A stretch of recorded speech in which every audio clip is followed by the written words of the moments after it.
Nako, ito pa yung nabalitaan mo na siguro ito at kinumpirma na ng Immigration Bureau kung natuloy, tuluyan na nakalabas talaga ng bansa. Tama ka. Yun. Ang kontrobersyal na dating Bamban Tarlac Mayor Alice Guo, hindi daw dumaan sa immigration eh. Oo. Batay. Ang balita ko nga dyan na Oh, illegally lumabas daw ng bansa yan. okay. Ang tanong ngayon iba, paano yung tatak? Madali naman daw gumawa ng tatak na immigration niya sa recto. Nako. So maaaring tiyatan yung passport niya para pagpasok niya na Singapore, kunwari, nag-exit siya ng Philippines. Oo. So papansin mo, gabi siya umalis dito by Aljo eh. Oo. So siguro under cover of darkness, kaya nakalusot yan. Okay. Nandyan na sa linya ng ating telepono kong si Dana Sandoval, ang tagapagsalita ng Bureau of Immigration. Ma'am Dana, good morning. Good morning, magandang umaga po. Nakasama natin si Congressman Erwin Tulfo, this is Aljo Bendijo. Ma'am Dana, live na po tayo sa PTV at Radyo Pilipinas. Kong, baka may tanong ka. Yes, Miss Dana, this is Erwin Tulfo. Tama po ba kasi may mga info na nakukuha na mukhang wala nga sa record ng immigration. So ibig sabihin pumuslit palabas yung babaeng yan at nasa abroad na ngayon. Is this correct, Ma'am Dana? Otherwise, kasi kung nag-exit siya sa tamang pamamaraan, dumaan siya sa isang immigration officer, makikita doon na mayroon siyang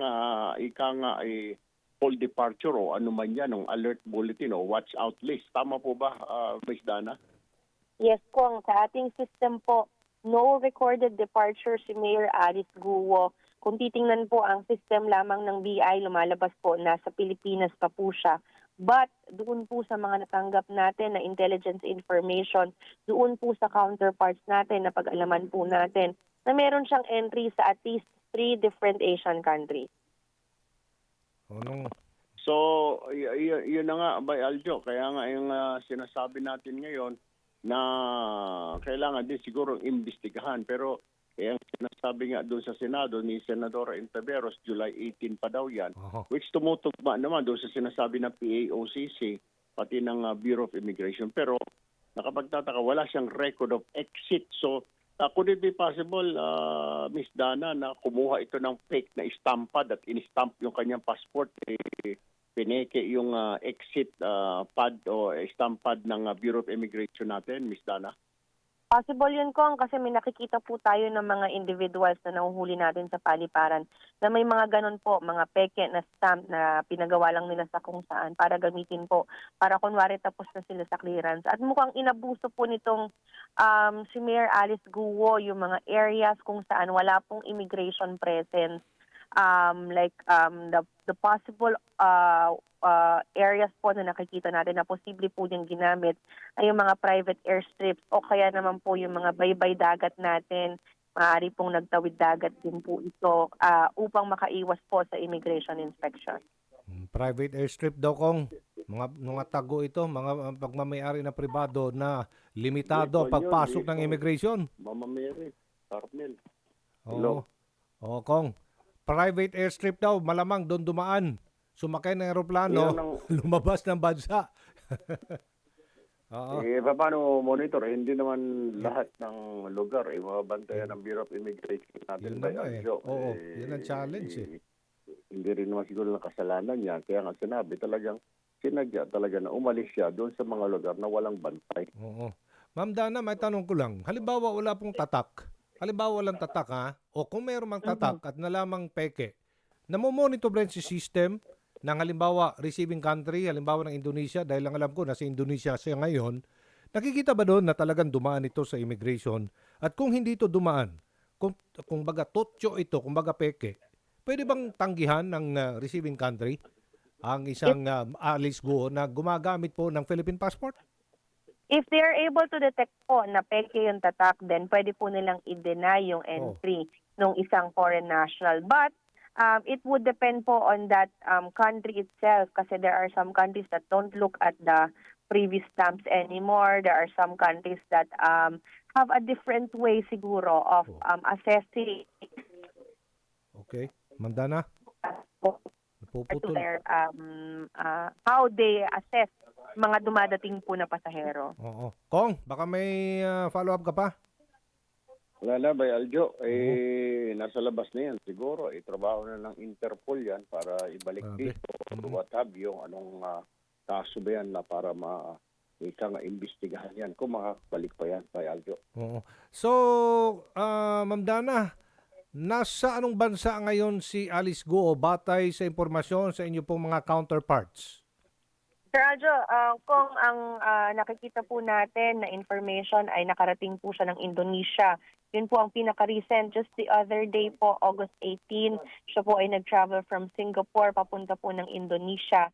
Kasi ang stay po niya sa Singapore ay limited lang dahil 30 days lamang po ang binibigay sa ating mga Pilipino upang manatili doon. So she has to go out of the country and now she's in Indonesia. Batay sa inyong impormasyon, kailan talaga siya umalis ng bansang Pilipinas? Hindi pa po malinaw, Sir Aljo, kung kailan po yung exact departure niya. What we know po is may arrival siya ng July 18 in Malaysia. But what we are trying to piece together is yung time before that, paano siya umalis dito, kung meron pa siyang ibang bansa na pinuntahan, kung nag-transit pa siya, at yung modality nung pag-alis po niya dito. So yun po yung binubuo natin na storya ngayon habang nakikipag-coordinate po tayo doon sa mga counterparts po natin abroad. Akala ko ba na-check nyo na yung mga private airstrips, ma'am? May mga immigration na personnel natin nagbabantay po doon? For private airstrips po, wala po tayong immigration Ganun talaga? personnel dyan. What, Opo. Kong? Yes, Ma'am Dana, I Yes. think ang mamaya-maya yata ay mukhang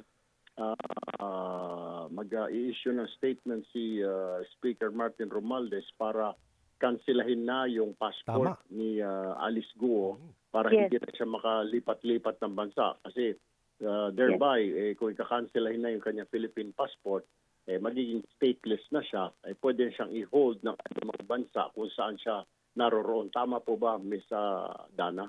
that would be the best course of action po, Kong. If canceled na po ang kanyang pasaporte, then tama po kayo, wala na po siyang travel document and she would be considered an illegal alien. Kaya ibabalik po siya dito sa Pilipinas to face the charges against her.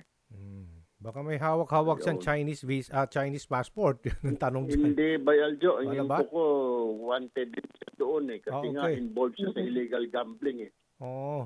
Dapat i-cancel ka agad yan, no? Ano bang meron sa kanya, Ma'am Dana? ILBO o hold departure? Pag ILBO ba, makakalabas din ng bansa? Yes po. Ngayon po, ang nasa record pa lang natin about her is an immigration lookout bulletin.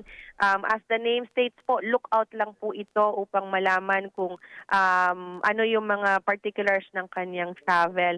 Wala pa pong hold departure order or precautionary hold departure order na inisyu po ng korte against her. Ano kaya proseso para ma-cancel ang kanyang pasaporte? Would you happen to know, ma'am? It's under a different government agency po. It's under the Department of Foreign Affairs po. DFA ito, Kong. DFA ito. Siguro kausapin na ng speaker, no? Ang DFA, agad-agad. Alright. Yes po. Well, yun lang sa akin, Bayaljo. Maraming salamat, Miss Dana. Okay, thank you. Salamat po. Kong Erwin.